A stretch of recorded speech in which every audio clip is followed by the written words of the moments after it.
Well, pretty soon you won't be seeing these guys when you enter the subway stations. The TTC is officially beginning to phase out fare collectors. They're not included in the 6 new subway stops that are part of that Line 1 extension, and they've been removed from Shepherd West and Wilson. It's all part of the push to get the entire transit system to fully step over to Presto. But some who work in the social service sector are concerned about what it means for some low-income transit riders, many of whom only buy one fare at a time.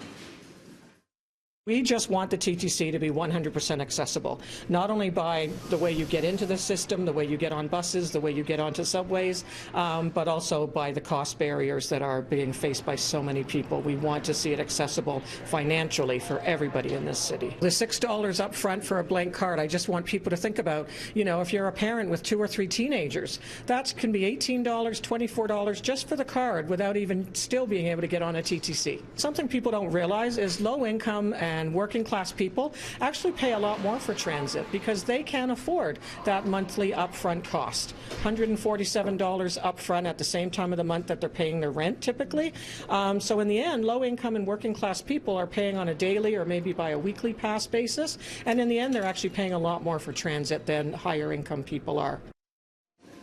Now, the TTC says that $6 to buy a Presto card up front is Presto's administrative fee.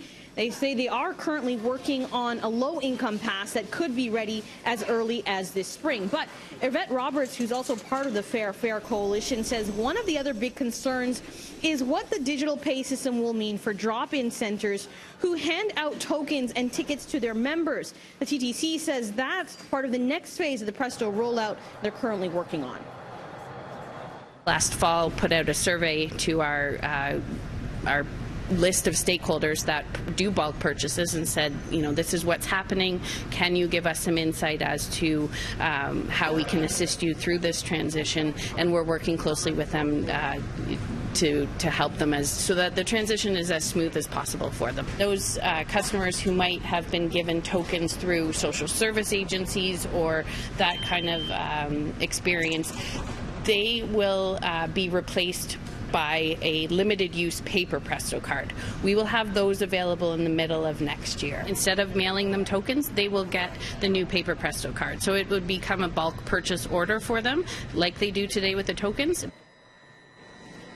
Now, the TTC says they won't fully phase out tokens and tickets until they have the details in place for those limited fare paper Presto cards. As for the 8 stations without fare collectors, they are equipped with customer service reps to help people navigate the system, and they will still accept tokens and tickets as well as exact change.